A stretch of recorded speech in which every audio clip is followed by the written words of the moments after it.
Welcome back. Chhattisgarh లో కాంగ్రెస్ ప్రభుత్వ పనితీరు బాగుంది అన్నారు సీఎల్పీ నేత భట్టి విక్రమార్క.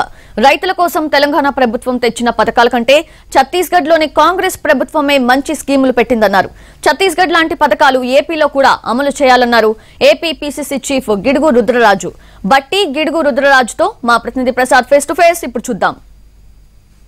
నాయకుడు సీఎల్పీ లీడర్ మనతో ఉన్నారు. సార్, రైతు బంధుకు ఛత్తీస్గఢ్ లో కాంగ్రెస్ ప్రభుత్వం ఇస్తున్నటువంటి రైతు సహాయం ఏ రకంగా చూడబోతున్నారు? ఏది డిఫరెన్స్ గా ఉంది, మీకు ఏది మంచిది అనిపించింది? ఛత్తీస్గఢ్లో ఉన్నటువంటి పథకాలు ముఖ్యంగా వ్యవసాయ రంగాన్ని అభివృద్ధి చేయడానికి కానీ రైతులను ప్రోత్సహించడానికి కానీ వరి పండించే రైతులకి నేరుగా వారి అకౌంట్లో 9,000 రూపాయలు పర్ ఏకర్ సంవత్సరానికి ఇవ్వటం, అట్లాగే మిగతా పంటలను పండించేటువంటి రైతులందరికీ 10,000 రూపాయలు సంవత్సరానికి per acre other than paddy cultivation ఇచ్చేటువంటి పంటలకు ఇచ్చే విధానం చాలా బాగుంది.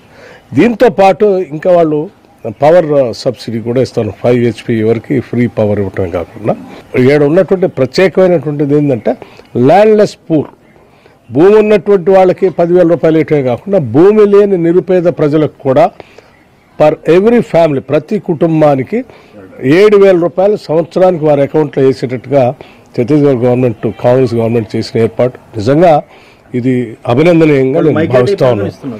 వారు ఎక్కడ పని చేసుకున్నప్పుడు కూడా ఆ ఊర్లో అంటే కూలీ పని కోసం ఎక్కడికైనా మైగ్రేట్ పోయినా కానీ ఆ ఊర్లో వాళ్ళు రేషన్ కార్డు హోల్డర్స్గా ఉండుంటే ఆ ఊర్లో ఉన్నటువంటి నివాసం ఉంటున్నటువంటి అడ్రస్ ఉంటే వాళ్ళకి కూడా ఇస్తూ ఉన్నారు.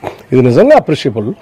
వ్యవసాయ రంగం మీద ఆధారపడి ఉన్నటువంటి వృత్తిదారులందరూ కూడా ప్రోత్సహించే విధంగా రూరల్ ఇండస్ట్రియల్ పార్క్స్ పెట్టి వాళ్ళకి కావాల్సిన లోనింగ్ కూడా ఏర్పాటు చేసి చేయటం అనేది రూరల్ ఎకానమీని పూర్తిగా మార్చేస్తాం. రైతు బంధు 2 విడతలుగా సహాయం చేస్తుంది కదా ఎకరానికి ఎక్కడ తెలంగాణలో ఎక్కడ చేసిన 2 విడతలు చేసినా కానీ అమౌంట్ 10,000 కదా, 5,000. సో ఛత్తీస్గఢ్ గవర్నమెంట్ కంటే ఏమైనా ఎక్కువ ఇస్తుందంటే అటువంటిది లేదు. ఛత్తీస్గఢ్ గవర్నమెంట్ ల్యాండ్లెస్ పూర్కి కూడా ఇస్తా ఉంది. బ్యూటీ ఆఫ్ ఛత్తీస్గఢ్ గవర్నమెంట్ ఏంటంటే ల్యాండ్ ఉన్న వాళ్ళకి ఇస్తా ఉంది, కరెంట్ ఇస్తా ఉంది. ఎన్నికలకు వెళ్ళబోతున్నారు, పీసీసీ అధ్యక్షుడిగా ఉన్నారు. ఛత్తీస్గఢ్ యొక్క మోడల్ని మీ నేతృత్వంలో ఎన్నికలు పోతున్న సందర్భంలో ఇదే మోడల్ని మీరు మీ ఎన్నికల మేనిఫెస్టోలో పెట్టే అవకాశం ఉందా? ఎందుకంటే కాంగ్రెస్ పార్టీ జాతీయ పార్టీ కాబట్టి జాతీయ స్థాయిలో అన్ని నిర్ణయాలు తీసుకోవాలి కాబట్టి అలాంటి అవకాశం ఉందా? డెఫినెట్గా ఇది రోల్ మోడల్ స్టేట్ కింద లెక్క. ఇక్కడ దొరుకుతున్నటువంటి అభివృద్ధి సంక్షేమం చూసిన తర్వాత ఈరోజు అడ్వైజర్ గారితో మాట్లాడిన తర్వాత అగ్రేరియన్ బేస్డ్ స్టేట్ ఆంధ్రప్రదేశ్, ప్రత్యేకంగా రాష్ట్రం విడిపోయిన తర్వాత 80 to 90% అగ్రికల్చర్ బేస్గా ఉన్నటువంటి మన స్టేట్లో ఇటువంటి స్కీమ్స్ ఇంప్లిమెంట్ చేస్తే బాగుంటుంది. ప్రధానంగా రైతు కూలీలకు సంబంధించి